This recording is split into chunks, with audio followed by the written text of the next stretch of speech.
이번 주 한반도 중부에 큰 비가 내리면서 서울과 청주에선 거리가 온통 물에 잠기고 인명피해까지 발생했습니다.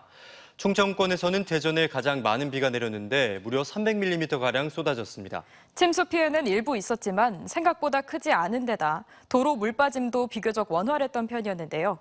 과거에 큰 침수 피해를 겪었던 대전에서 무엇이 달라진 걸까요? 이수복 기자가 보도합니다.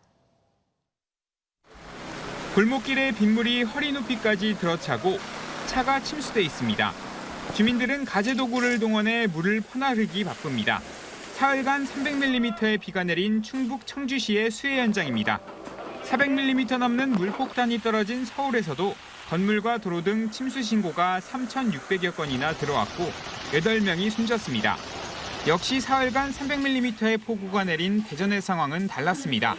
건물 지하와 주택마당 등 침수 피해는 이재민 없이 17건에 그쳤고 인명피해도 없었습니다. 도로가 잠긴 곳도 없습니다. 이같이 피해가 상대적으로 적었던 건 우선 비의 집중도 때문으로 분석됩니다.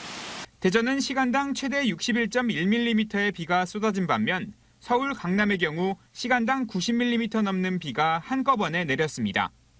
단시간에 많은 비가 집중한 수도권과는 달리 정체 전선이 충남권 북부에서 남부로 오르내리며 시기와 지역이 분산되어 강수량이 기록되었기 때문에 상대적으로 비 피해가 적었습니다. 시간당 60mm도 결코 적지 않은 양인 만큼 피해 발생 가능성이 높았지만 과거 수해를 반면교사 삼은 것도 피해를 줄인 이유로 꼽힙니다. 2018년 유성구 전민동 도로가 온통 물에 잠겼던 수해.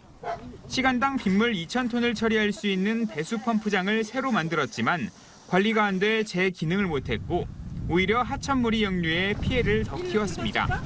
하지만 이번엔 달랐습니다. 6월부터 가동훈련에 들어갔고 비가 시작된 이후 비상근무에 들어간 직원들이 수시로 점검해 별다른 피해를 보지 않았습니다. 지난 3월부터 집중호우 대비 침수 우려 지역인 급경사지와 지하차도, 도로변 맨홀 등에 대해서 일제 점검과 정비를 해왔습니다. 시내 주요 배수로에 있는 이물질 정비를 강화하고 대전 도심 도로에 물이 잘 빠지도록 빗물바지 옆에 연석들을 잘라낸 것도 효과를 봤습니다.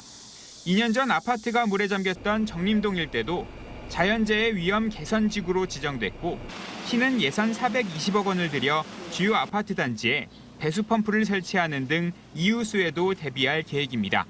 TJB 이수복입니다.